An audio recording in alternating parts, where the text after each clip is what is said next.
This is the current federal tax developments for the week of November the 17th, 2025. Current federal tax developments are brought to you by your state society of CPAs. Now, this week we're going to talk just about a few things that went on. First, I'm going to talk about the annual adjustments to the retirement plan limitations.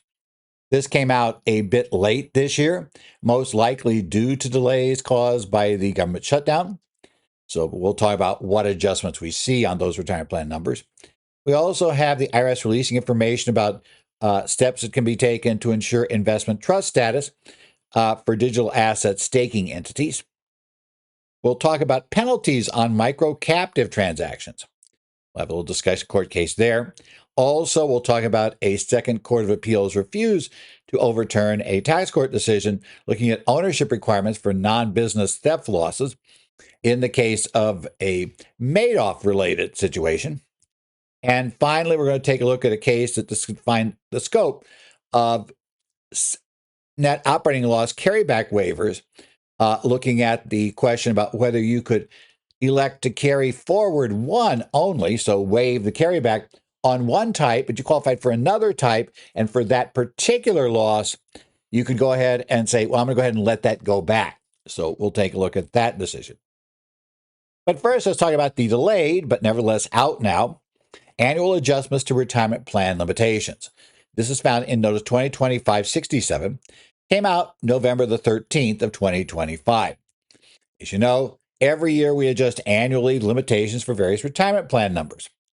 This year, we're going to take a look at these cost living adjustments that are effective January 1st of 2026. And these apply basically to qualified retirement plans, individual retirement arrangements, and a few other employee benefits.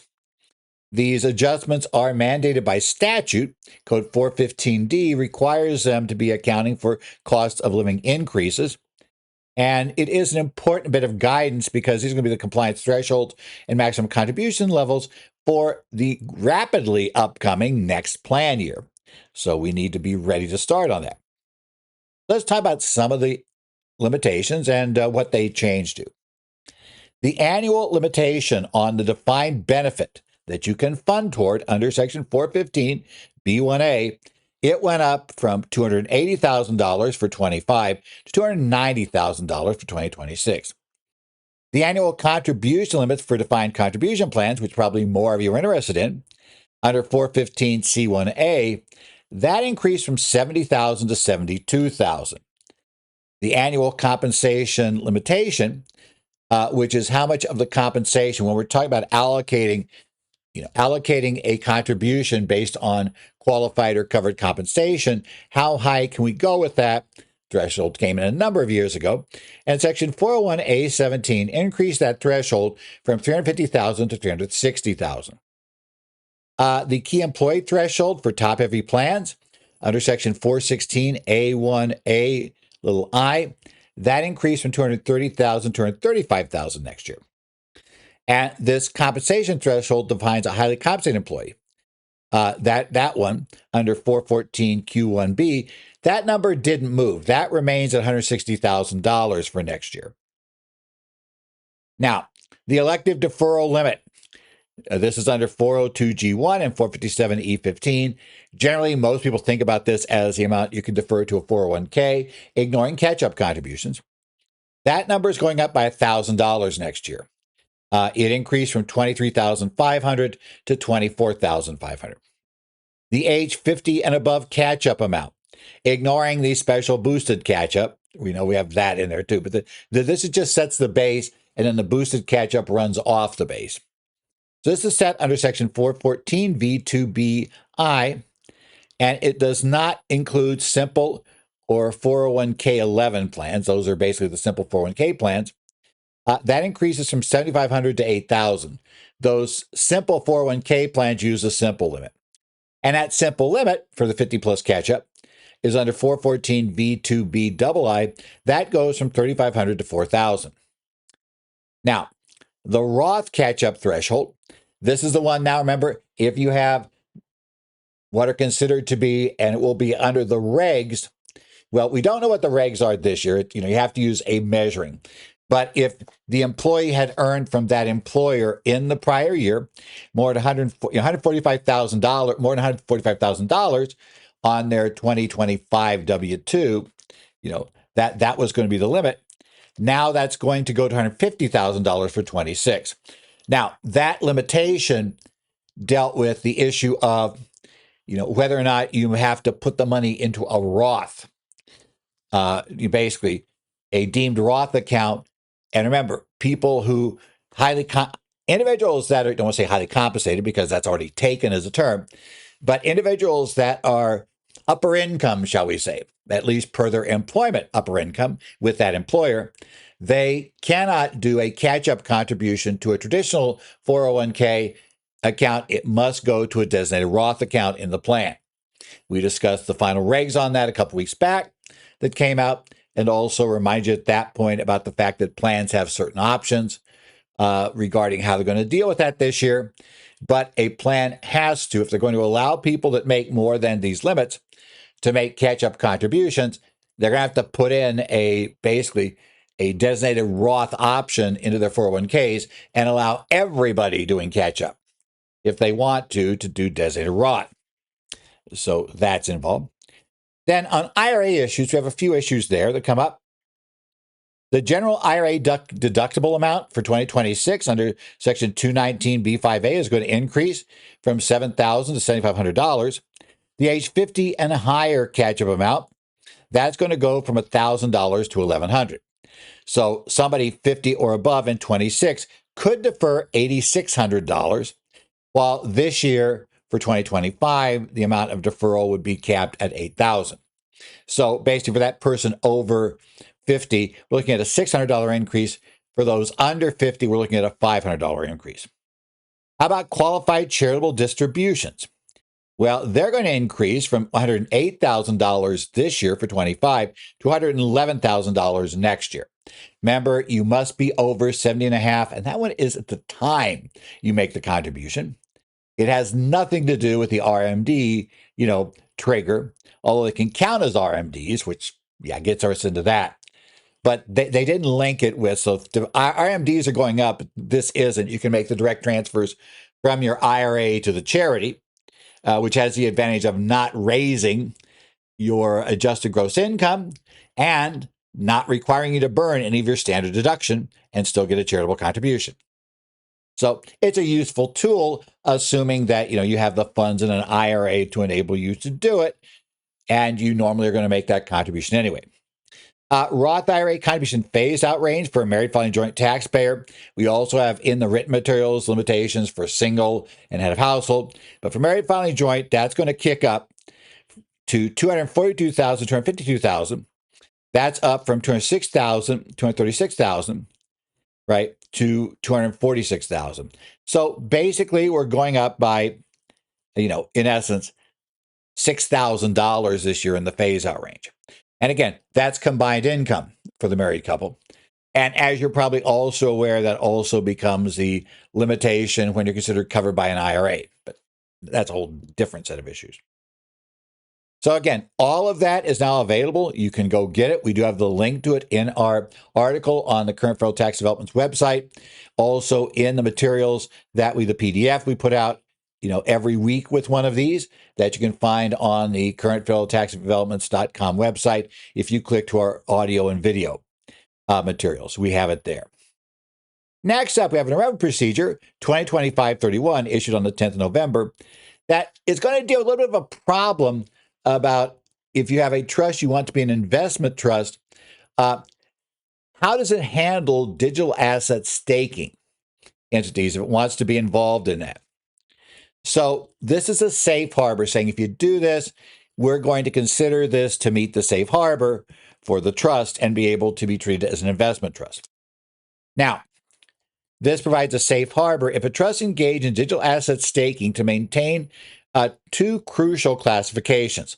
Classification number one is an investment trust status under Section 301-7701-4C. And secondly, a grantor trust status for federal income tax purposes. The risk involved is whether staking constitutes a business or grants the trust a prohibited power to vary the investment.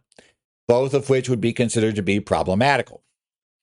Assuming you want grantor trust or investment trust status, you'd prefer not to have that. And given the tax rates on trust standing alone, you would probably prefer to avoid classification where you're going to be taxed at the trust level. Now, this applies exclusively to digital assets on a permissionless network using a proof of stake consensus mechanism.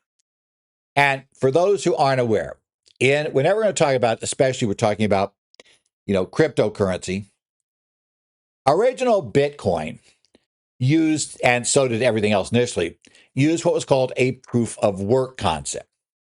One of the issues, and we're not going to try to go too deep in the mechanics of how how basically the ledger works in the case of these cryptocurrencies, so that we, basically aren't going to get too deep into all that technical stuff.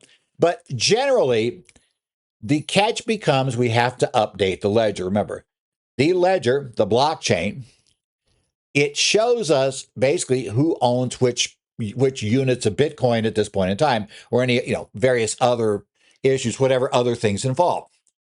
Well, because there's no centralized repository, there's not somebody like Chase, sitting at the top who centralizes and is paid to process this directly, but rather we have a decentralized system for this.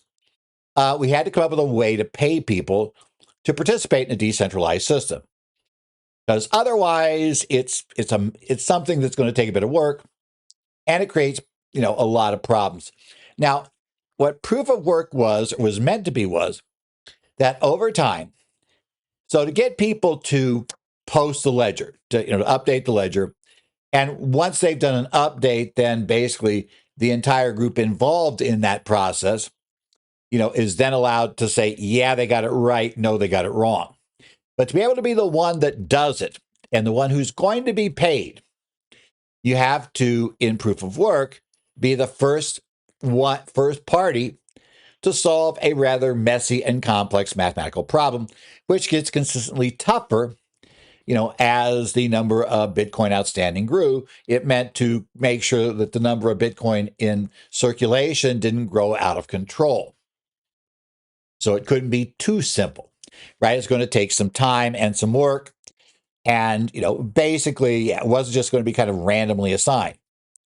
Well, because of that, great, except it turns out that the problems to solve have become so hard now that it takes an immense amount of computing power to solve those, which tends to reduce the number of organizations that might be willing to be part of this, because honestly, there are parts of the country you would not want to try to do proof of work generally here in the Phoenix area, because all of the computing power you need is going to generate insane amount of heat.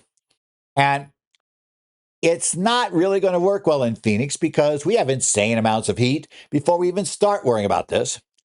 So trying to keep those servers cool enough, those processing units cool enough so they keep working, and also so anybody can be in the same building with them, it's going to cost more than the Bitcoin you're going to get if you actually get it right, or I should say, the Bitcoin you'll get on the occasions, which will not be all of them, that you get control, will not be enough to pay for the amount of power being consumed to run those processors and to keep them cool. Here in Phoenix, be very difficult. You're generally looking for cooler locations with a lot of hydroelectric power, lower cost power, and not as much work to keep them cool. Well, that became a problem. So what happened was they pulled back, and for certain coins now, we now use a concept called proof of stake. Proof of stake is when you pledge so many of that coin into a pool. And everybody who pledges essentially has the possibility of being drawn to be the one to update the blockchain. And again, there'll be the same voting mechanism. And the reason why you're putting coins up is because if you try to cheat and the blockchain votes against you, or those members of the group that can update the blockchain vote against you, then you risk losing your stake. So therefore, you don't want to get it wrong. You want to make sure it's right. That's called proof of stake. The question, though, becomes now, what is that really? Is it going to be that? And do we have problems with powers to vary the investment? And is that a business that we're running? Now, because proof of work was pretty clearly a business, but proof of stake seems much more passive, especially as many times what you do is you get a group to grow together, right? You're put into a pool that then is going to be the staked group in order to then solve every so often. That helps improve your chances of being drawn. Now, generally, an entity is classified as a trust if its purpose is to protect or conserve property for beneficiaries, not to conduct a business for profit. And a key requirement for investment trusts generally is that there must be no power under the trust agreement to vary the investments of the certificate holders. Again, you're merely there to protect or conserve property. You're not there to actually operate a business. A power to vary is a managerial power enabling the trust to take advantage of market variations to improve investments. This came from the case of Commissioner versus North American Bond Trust. If the trust possesses broad powers, so it maybe has the power to buy and sell real estate, borrowing money, it's classified as a business association, which will convert it into either a corporation or partnership for federal tax purposes, but not a trust. Obviously, we would prefer basically, not being classified as corporation or partnership, rather either being an investment partnership or a grantor trust, either one of which is going to let that stuff flow directly and without having to do anything fancier involved. Now, safe harbor requirements. The staking activity must align with the purpose of protecting and serving property. So, first rule for your safe harbor: the trust may only own cash and units of a single type of a digital asset. So that's step one. To meet the safe harbor, there's your first step. Secondly, the staking must primarily serve to protect and conserve trust property by mitigating the risk of external property controlling staked assets. And the indemnification of the trust digital assets must be indemnified from slashing penalties resulting from staking providers' activities supporting the conservation purpose. So there's protection there. And the trust or sponsor must be unrelated to the staking provider, and staking rewards must be allocated based on arm's length arrangement. So basically, these are the categories of: you have asset protection, you have a purpose of staking and protecting assets with staking. You get the indemnification rights from slashing penalties, those penalties that say, yeah, hey, you guys played fast and loose. You're losing, some of the staked assets. If you're a staking provider, those people that are like pooling the assets together, you know, if they kind of go off the deep end, and you also can't be related to the staking provider, and staking rewards to be allocated based on arm's length. So we're both looking at arm's length transactions. Is what we're doing. Also, we must have certain management and liquidity requirements. The trust agreement must specifically prohibit the trust from seeking to take advantage of market variations based on the value of digital assets or staking rewards. Also, custody. A custodian must hold digital assets and private key. And only the custodian may access the keys to effect sales or transfers. For liquidity management, the trust must maintain written liquidity risk policies compliant with national security exchange rules, must have liquidity reserve, must stake less than all assets to create a reserve based solely on factors related to meeting redemption requests. And rationale: the adherence to strict liquidity policies ensures management decisions are driven by fiduciary duties, conservation, and redemption, rather than market timing to maximize the profit. So if you're involved in that area, you probably want to go and consult this ruling. Next up, we have a case: Patel versus the IRS. This is Tax Court 165 TC number 10, reported tax court decision issued here in 2025. Now, the tax court addressed accuracy penalties following its rulings that payments to the captive, Plymouth and Magellan, and the reinsurers were not insurance premiums. That was a previous ruling. The primary penalty we're looking at here is under 6662A, attributable to disallowance of benefits due to a transaction lacking economic substance. This is a reported decision because we're going to look at whether there is like a first general test that a transaction must basically trip over to drop into the statutory penalties for transactions lacking economic substance under 77010, and then we apply the two steps in the statute. Now, the key failure they had here in their transaction is premium pricing was developed to target the maximum deductible amount allowed under Section 831B. It wasn't based on actuarial computations based on the types of liabilities they were seeking to insure. That is a problem. And it's really kind of interesting because those of us around defined benefit plans, especially back in the 80s, you all kind of knew that actuaries could take the number you wanted and come up with a rationale for it for funding. That was kind of like the traditional, because small defined benefit plans generally were looking to increase their contributions, right? Not really based on paying the benefit, you understand, but based on they just wanted a bigger pool, bigger deduction, and bigger thing growing tax-free, which once it got close to overfunding the defined benefit plan, you then magically terminate the defined benefit plan, paid out and rolled everything into a defined contribution plan where everybody had their own account balance and suddenly it could grow as much as it wanted. Yeah, that was the defined benefit world of the basically the 80s and the early part of the 90s. It's still, that theory still kind of works today, but it's tougher, to make everything work. And what helped it, or weirdly helped it then, was the fact that interest rates were so ridiculously high, especially in the 80s. I realize interest rates, you consider them high today, especially if you weren't around for the 80s, because these are the highest you've ever seen. But believe me, in the late 70s and early 80s, we have interest rates that blew what you see today totally away. It's just kind of the way it worked. Now, this arrangement in question involved a circular flow of funds. That's the way these microcaptives tend to get in trouble. That went to the capstone risk pool, which was the way they claimed they diversified out their risk by they had a bunch of these get together in this pool. But the problem was that traditionally, they wanted structures so whatever they put in there as premiums will come back to them as distributions from the pool, in order to pay back the quote earnings out of it. So the practical matter is almost everything they put in came back except for the amount that was kept by the promoter who was putting together that centralized, supposedly independent insurer that was doing it.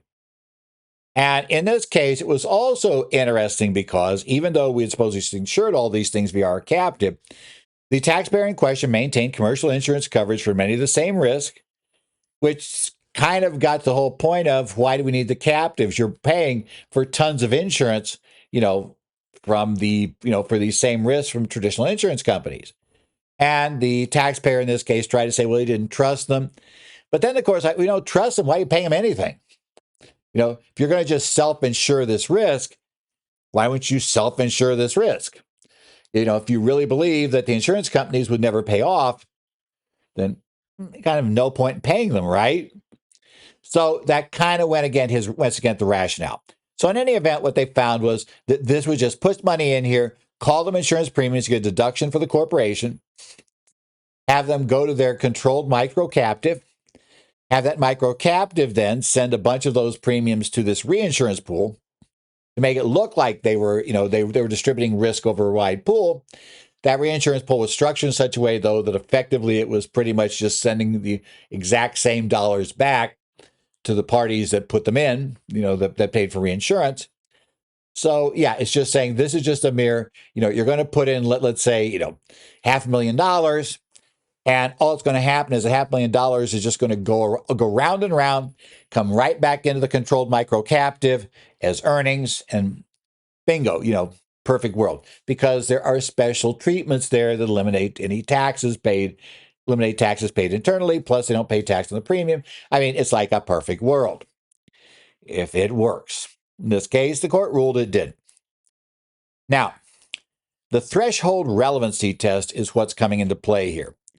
The court confirmed under 77010, before you apply the two-part economic substance test found in that section, you must clear a relevancy determination, right? The relevancy determination, must be made using common law standards because the section tells you it doesn't apply. It applies to transactions that meet the traditional, lack of economic substance, tests that were developed by the courts. And we had a case that had said earlier, in district court that's on appeal.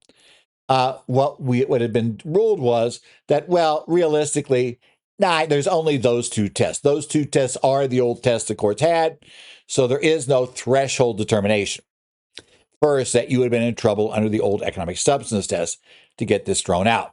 Rather, we just go straight to the two-part test, and if you meet those two parts, then you're bad, and you're going to face this penalty. Now, the tax court unanimously disagreed with that tax court ruling in the case of Liberty Global.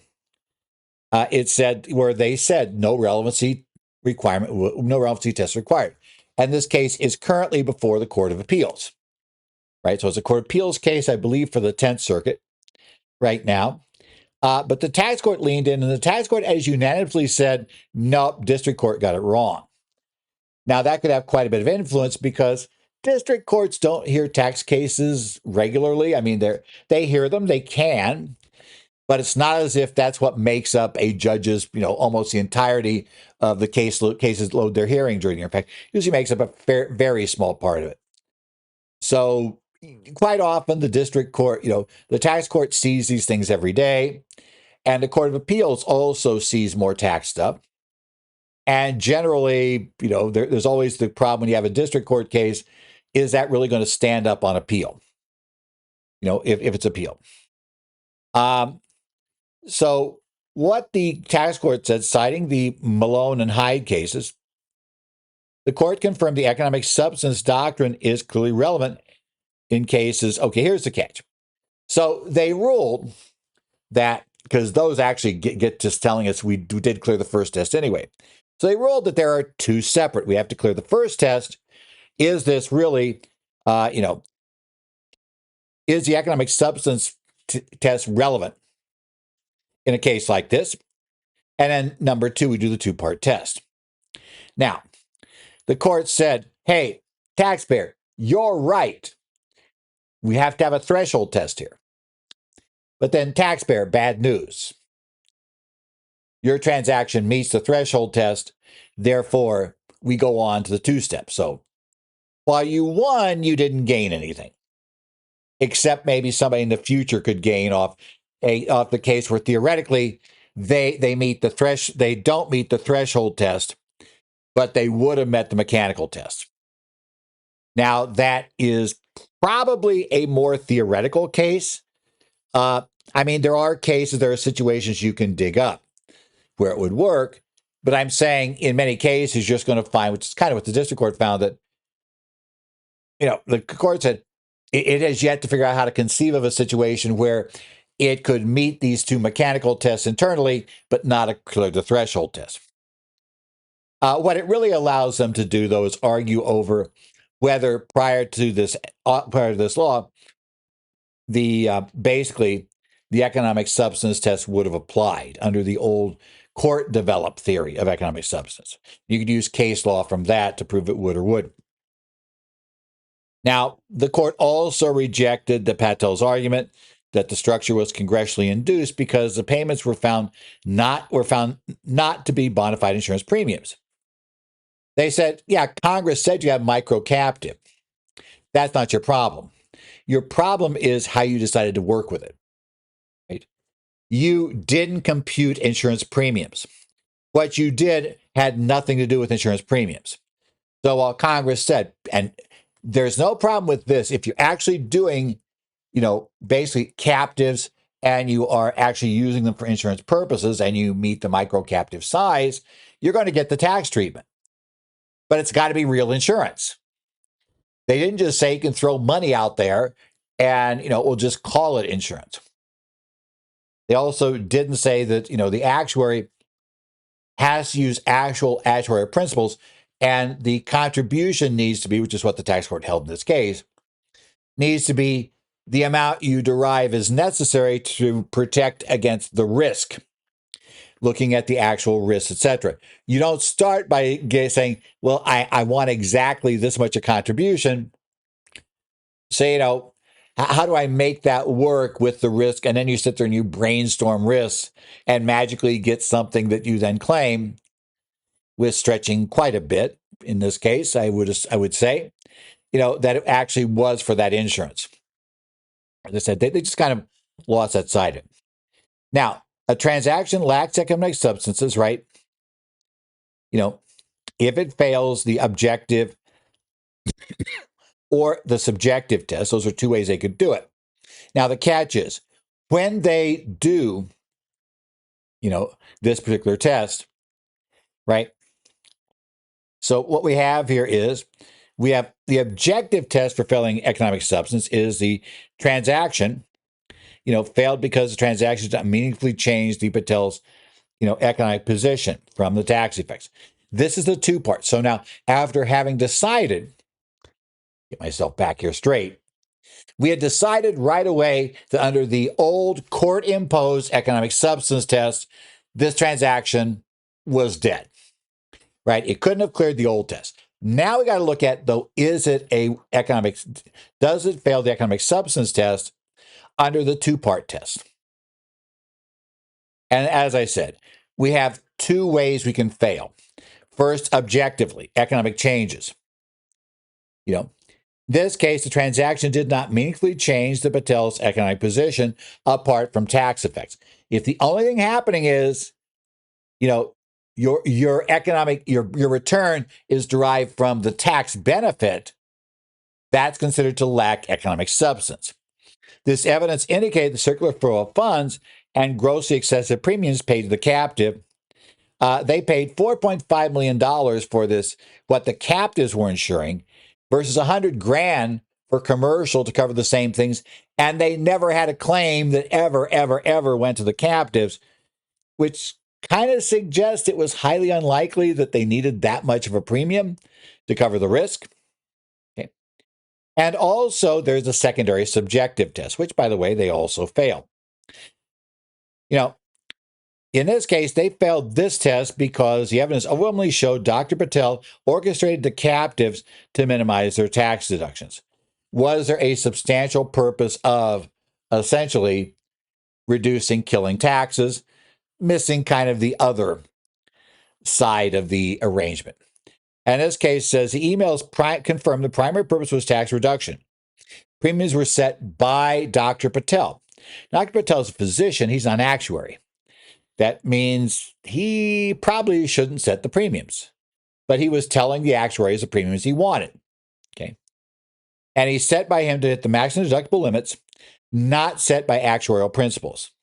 As such, they said, well, everybody was instructed to hit this premium, right? They didn't really start with the risk being insured and calculate a reasonable sum to pay to insure that risk, which is the direction you've got to move.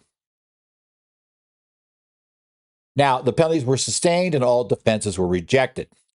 There's increased penalty because they didn't disclose the transaction. So a 40% increased penalty was sustained for 2014 and 2015.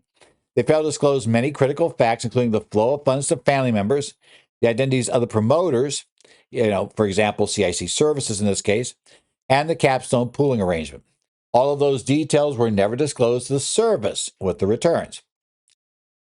They also had that negligence and substantial understatement penalties be sustained on alternative grounds in case they didn't get that one. And there's no reasonable cause defense. The reasonable cause defense and good faith defense, which are available here, were failed for two reasons. First, it does not apply to penalties tied to the codified economic substance doctrine. And so while it could have applied to the alternative grounds under negligence and substantial understatement, it can't apply here. So it can't apply to the 40% penalty because they'd failed to disclose the transaction. And secondly, this goes back to neonatology. You, Dr. Patel, the shareholder, the corporation could not reasonably rely on advisors who are deemed promoters of the transactions. If the party in question is a promoter, is out there actively promoting the transaction, you cannot rely on their advice to give you reasonable cause. As I would tell a client, they darn well better be right, because you're not going to have a chance to argue that, well, how would I have known? I'm not a tax expert. Because what the court's rule is, you should know that if somebody is profiting only if you participate in the transaction, you're only going to get paid if they give you the answer that the transaction is one that, qualifies for the tax benefit. Then you have to understand there is just a huge conflict of interest involved here because, again, they are likely to give you the answer that, sure, it qualifies. Somebody who truly has no skin in the game. You go to your attorney, you pay them, right? You go to a tax attorney, you pay them to research, you pay them to look into this in detail, you pay them to go through all the information, right? All of that stuff. In a complex situation like this, I would probably defer to a tax attorney who specializes in the area, to give me a ruling and an opinion, and not an attorney that's involved with a transaction. My client wants to do it. I want that opinion because that opinion is the one that could get me out. I'd probably also be telling the client, you better disclose this, because if it turns out they claim this economics, that you come under the, economic substance rules and you come under these penalties, if you haven't properly disclosed, you cannot get out of this. So we have a problem. The other reason I say go to the independent advisor is, look, that person is going to do it. You're spending this money, and they're going to give you the answer they derive. Now they know that you'd like a yes. They know about all those things, but they also know that if they say, hey, it's fine, and you get nailed and you get penalized, right? Because you told them, don't worry about disclosure. It's all fine. It's great. There's no problem. You're probably going to be communicating with the insurance carrier for that attorney regarding a malpractice claim, right? Regarding a claim, seeking damages from them for, the fact that you gave, that person gave you bum advice on this opinion you paid for. Okay. So that's where you go. Next up, Pascucci versus Commissioner. Now, this was a case decided by the tax court originally back in 2024. It was Tax Court Memo 2024-43. But this week it was affirmed by the United States Court of Appeals for the Second Circuit, case number 242429, that came out on November 12th. And this involves the Madoff situation, but with a twist. And the real problem here is going to be who owned the asset. Who owned the asset? There's no question that Bernie caused the loss here. But the question is whether or not it was a theft loss that they could claim on the individual returns, or if it was rather a loss inside of an investment vehicle that would only have serve the purpose of reducing the value of that vehicle. So here's the case. The case facts and deduction claim. There was an $8.2 million theft loss deduction claim on the taxpayer's 2008 return. This loss stemmed from the decline in value of variable life insurance policies following exposure of the Madoff Ponzi scheme. As you probably are guessing right now, the variable life insurance policies were partially indirectly invested in with Bernie's group. They had investments there eventually that you find when you dug deep enough. Now the question becomes, can the policyholder of variable life insurance policy look through and say, hey, look, Bernie stole from me? and claim $82 million theft loss. The real question is not whether there was $8.2 million taken. Yeah, there was. But the question becomes, who was it stolen from? Okay. Now, the investment structure was the policyholder premiums were held in insurance companies' separate accounts, which invested in Tremont Limited Partnership. That limited partnership had part of its funds invested in Rye Broad, a feeder fund, which invested in Bernie Madoff, right? So basically the BLMIS, the Madoff funds, right? Madoff's own investment fund or investment plan. So basically Rye Broader, basically put their money into, with Bernie. Turned out not to be a great place to put your funds. The question becomes, though, no question, Bernie deceived everybody. No question, Bernie walked off with those funds in Rye Broad, the feeder fund. No question, that basically stole from there. No question that the investments obviously went down in value because there wasn't anything there, very little there in that case. So, I mean, all of that is true. So our problem now becomes, how in the world do we deal with that particular issue? Can we look through and say, hey, in this case, the taxpayers, the owners of this policy, they are the theft victims here. Now, the tax court analysis looks at legal and constructive ownership of those funds that went to Bernie. Okay. The private placement memorandum and legal title explicitly stated that the insurance company was the legal owner of the assets in the separate accounts. They have to be. You got that wrapper to allow you to treat it as an insurance policy, which, by the way, remember, gives you, inside of this, a tax deferral on this investment. Remember, whole life and other types of cash value life insurance policies. Some people tell me to use permanent is what the industry likes to call them. I say, no, most of them, they don't end up paying everything, so they end up surrendering it. So, no, it's not permanent. It's deferral. If you hold it until you die, then yeah. But by that theory, a term policy is permanent as long as you die during the term, which I wouldn't buy that either. So I'm going to say I just call them cash value policies. There is a true investment component inside of that policy. And having insurance around it is what wraps it, the wrapper that allows us to not worry about having to pay tax on the dividends, the interest, capital gains, and all other stuff that goes on inside of that wrapper. Investment control doctrine.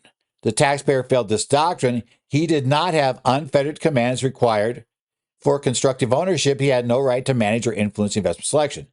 Note that if he had, it wouldn't have really likely qualified under the insurance category. So, he didn't have the right to go down and direct to that level.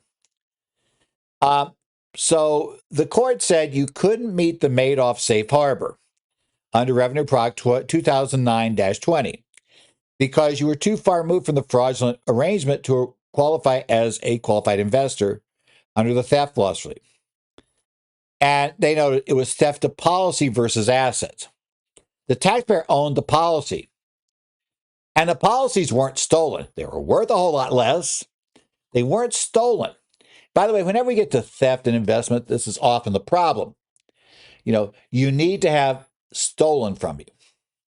And quite often the problem is that, for instance, we talked about a case a couple weeks ago where they had purchased stock, in essence, on on statements from the seller that eventually the funds they had given them to buy the stock would be reinvested in, would go back in the company, basically directly or indirectly. And that didn't happen. And, as the court said, well, the problem was, there was no legal requirement for the money to go back into the corporation.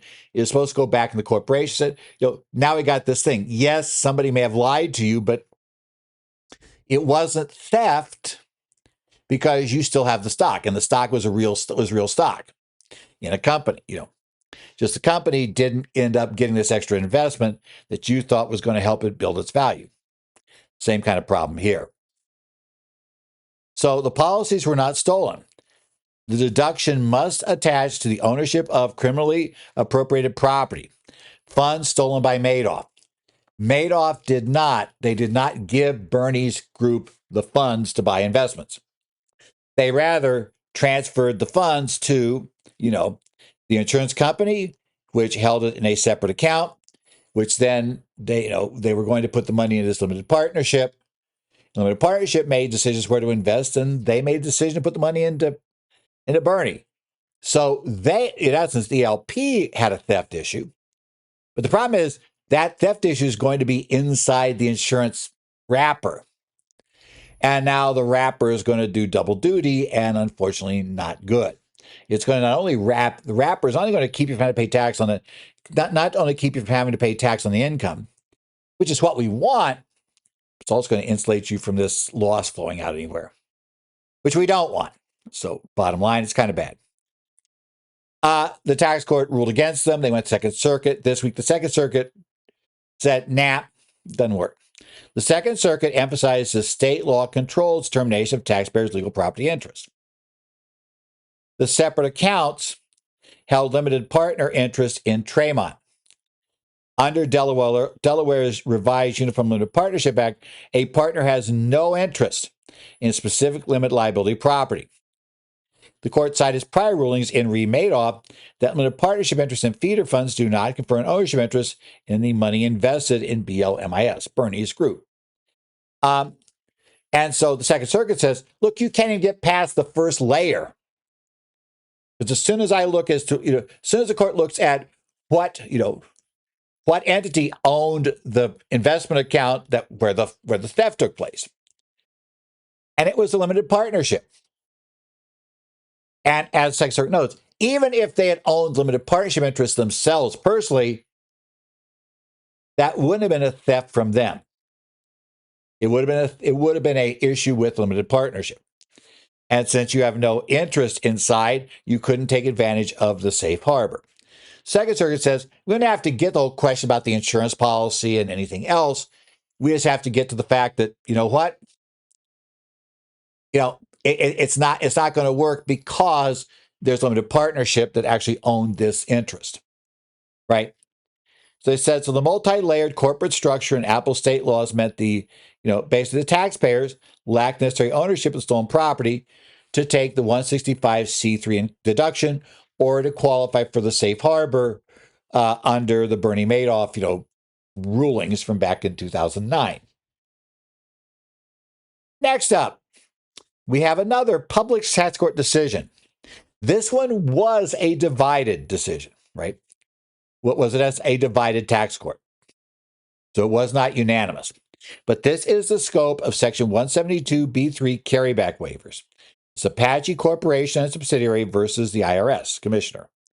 This is 165 TC number 11, issued this year. Now, Apache incurred significant net operating losses in 2016 and 2017, a portion of which qualified as specified liability losses. They were environmental contamination liabilities. And under the rules, specified liability losses can be carried back 10 years. But for that year, other losses can only go back 2.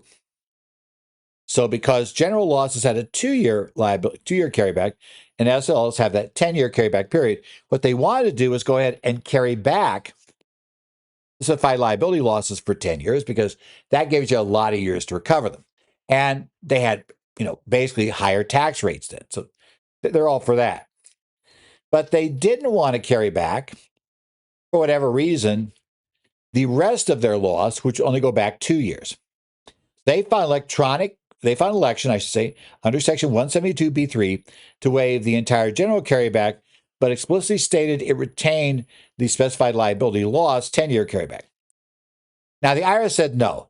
If you elect under 172B3, you elect to waive the carryback, that is an all or nothing election. So you relinquish the entire consolidated NOL, including the specified liability loss portion, when you attach the election out to your return. Now, as I say, this is a somewhat divided decision. The majority is going to say you can divide those two elections. Another part of the, that concurred is going to say, no, you can't. But this was an improper election because they tried to divide it.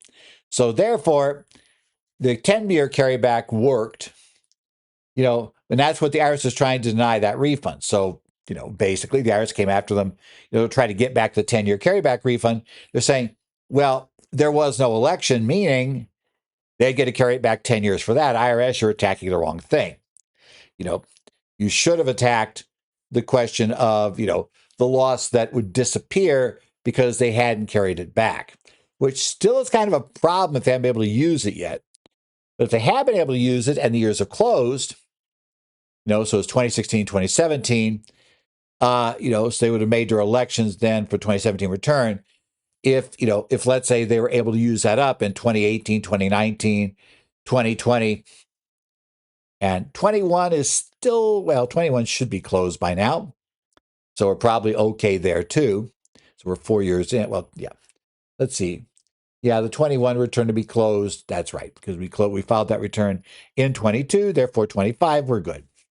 So if they'd used up the carry forward, then the IRS just went the wrong way, unless they had also, somehow preserved the statute for those other years, which is unlikely. I think they got too focused on, well, you can't do that, and didn't really think through, if you can't do that and you try to, what's the impact? So a couple of them do that. And I believe there was one judge that just totally disagreed and said, nope, the election did bind them entirely. It was okay election, and therefore they couldn't do the carryback. So what happened in this case was, the statutory language of 172b3 permits the taxpayer to relinquish the entire carryback period if entitled to a carryback period under paragraph 1. Because 172b1 establishes multiple carryback periods of different lengths for specific loss categories. A general one, a specified liability loss one, a farming loss one. And Section 172F5 mandates that specified liability losses shall be treated as a separate net operating loss for carryback sequencing. Now, this gets into what exactly does it mean, the entire carryback period? If it's entitled to a carryback period under paragraph 1, when paragraph 1 lists 3 separate carryback periods. The tax court found that was clear, which I do admit, there was some of the complaints from the other judges was simply that that's not clear. It can be read two ways. And so we do that. Now, one that said, but we usually interpret taxpayers' favor where it's unclear in a case like that, and therefore he went with them. So we have all kinds of reasoning in this case. But bottom line, the general opinion was that it gives you 3 options, right? It says the entire carryback period merely refers to a carryback period. So in essence, the court holds that you can separately elect to whether to carry back or carry forward, or you can waive the carryback period only for the 2-year, or only for the farm loss, or only for the specified liability loss. You can pick each category. So you basically, for each one, you could say, I will waive the carryback for the, for the regular loss, but I will not waive the farm or the specified liability loss. I'll waive I won't, I'll waive for the regular loss and the specified liability loss, but not for the farm loss. Whatever combination would work, right? And it said, since the specified liability loss is treated as a separate loss carried back for a different duration, the court found it logical that these portions have separate carryback periods to which the waiver election applies individually. So that is the official majority position of the tax court. Now, for precedent on this, the court relied on circuit precedent that recognized specified liability losses as having a distinct longer carryback period than ordinary NOLs. This is Next Era Energy and Barrick Resources. And historical administrative guidance regarding product liability losses, which was the predecessor of specified liability losses, also supported the ability to waive the general carryback without impacting the 10-year period.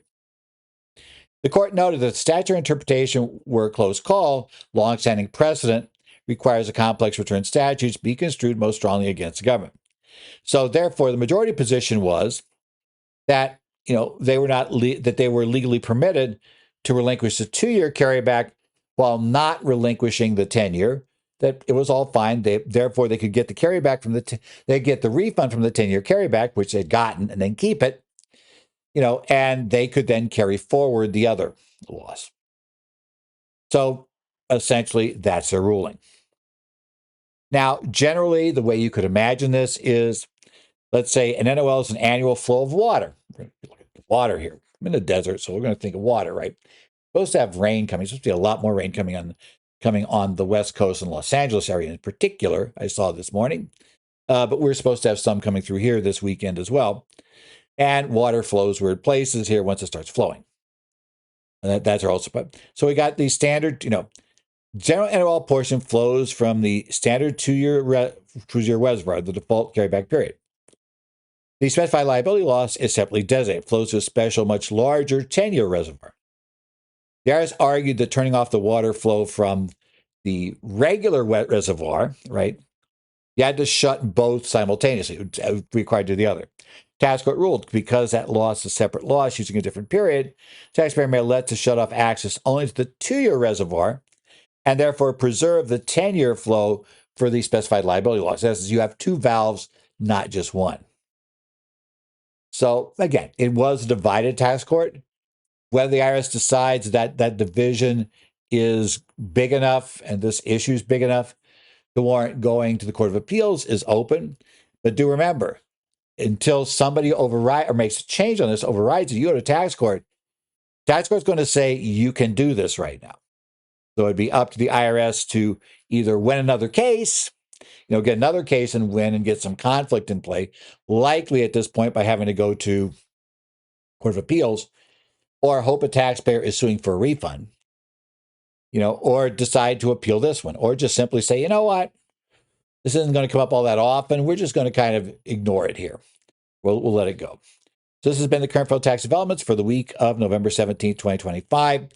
As always, you can email me, Zollars at currentfederaltaxdevelopments.com if you have any quick questions. I also do look in on the Connect sites for Arizona, New Jersey, Minnesota, Illinois, Idaho, and Washington. So any of those states you're a member, go ahead, you can check in. Otherwise, I'm going to hope to see you next week here. We'll be there November 24th. It's a late Thanksgiving this year. So that will be the Monday before Thanksgiving. So we'll have that at that point. That one should come out with no problem. The next one could get more interesting. We'll see how it goes. The good news is I got a short week. The bad news is I have to travel at the end of that weekend, and going to be kind of fun traveling on the Sunday of Thanksgiving weekend. I can imagine what the airport's going to be like. So we'll see. I should be able to get the podcast recorded well prior to leaving, in which case then it's no problem. That's the advantage of that weekend is that, we got 4 open days. I got to fly on one of them. And as I always try to do, I'm going to fly early in the day because that gives me the most options in case things break down at the airport and I'm scrambling trying to get into where I'm heading to. So got that done. But anyway, we'll see what comes up. So hopefully we should see you all back here in a week for more current federal tax developments.